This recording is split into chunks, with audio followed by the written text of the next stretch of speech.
Chantelle Cameron with the Lightweight Boxing Show. Chantelle, how are you and how has camp been for this fight? I'm great, thank you. How are you? Are you good? Very well, very well. Have you been frustrated that it's been quite a while since you were last in the ring? Very frustrated. It feels like Christmas. 2 days to go. 2 days to go, and I'm back in there letting my hands go. We know that Claressa has been, Eddie said earlier, she's been declared not fit to fight. Like, where does that fight stand? To be completely honest and straight up, I don't care. Like, for me, it's Victoria Bustos on Saturday night, and I'm not even going to be worrying about that undisputed fight, because if I overlook Victoria Bustos, I think that's disrespectful to Victoria. She's a great fighter, former world champion, been in there with the best. So that undisputed fight to me is like back on my mind. It's not relevant. Doesn't literally matter at all at the moment. Me and Victoria Bustos, that's what matters. Victoria's been in there with a lot of, as has been mentioned, Katie Taylor, Jessica McCaskill. Was there an easier option on the table for this fight? Yeah, of course, but what's the point in taking an easier option? I think obviously I had a great fight with Mary, and I wanted a challenging fight for obviously the undisputed fight. That would have been a great matchup. So I think if I took an easier fight, I think that would have been bad for my career, and kind of would have took a step backwards as well in my performances and my development. So I wanted a tough fight, and obviously it's a massive risk, but it's what boxing's about, ain't it? You mentioned earlier about the tactics. We've seen that Jamie got it absolutely spot on with Josh.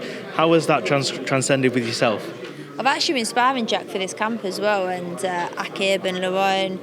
And he's seen he's a great tactic master, so it's just about pulling it off on Saturday, and we've drilled it, and we've got plan A, plan B, so everything we've got everything covered. From what you've seen of her, how do you think you're going to beat her?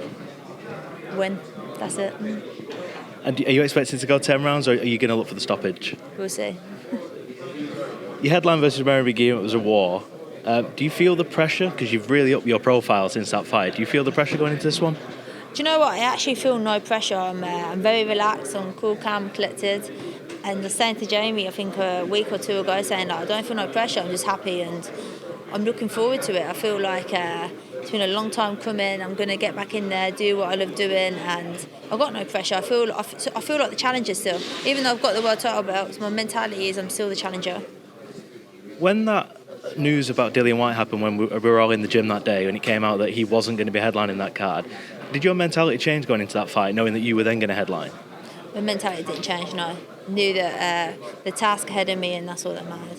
I'm very driven. Like if I've got something in front of me, my mindset's on that, and nothing's going to distract me. So no distractions. The women's game. I know you're one of these people that is quite happy to have 12 round 3 minutes. Is that the case? Yeah, I love to do 12 threes.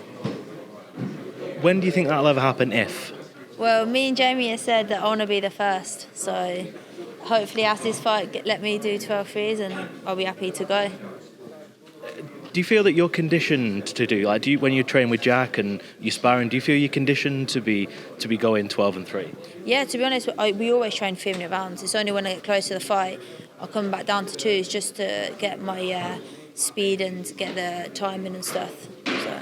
We saw with Katie Taylor and Serrano that Serrano was asking for 12 and 3 or 3-minute rounds especially. Do you think Katie Taylor would have been out of there if that was the case? It was 12 and 3. I don't know, because Katie's shown what a great champion she is, and how tough she is, and how she recovered after that 5th round. I think if there was another 10 seconds, would she be gone? So I think that's why 3-minute round should come into play, because you will see more stoppages. And I think that as well, a lot of obviously the women fighters and men obviously train for 3 minutes, and women train for 2 minutes. Do you think that it would change the game dramatically, the fact that people would have to be conditioned differently?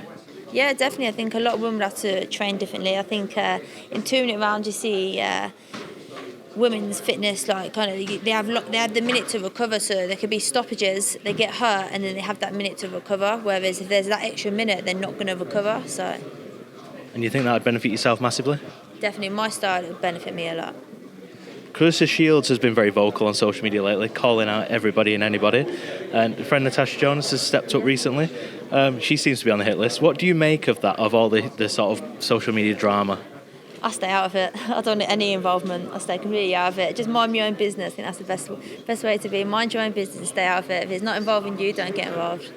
Just finally, I want to talk about Jack Catterall a little bit. How has he been since he's come back to the gym? And we all saw what happened in Scotland. Brilliant, yeah, amazing. He's positive. Things are looking good for him, and he's ready to go again soon, I think.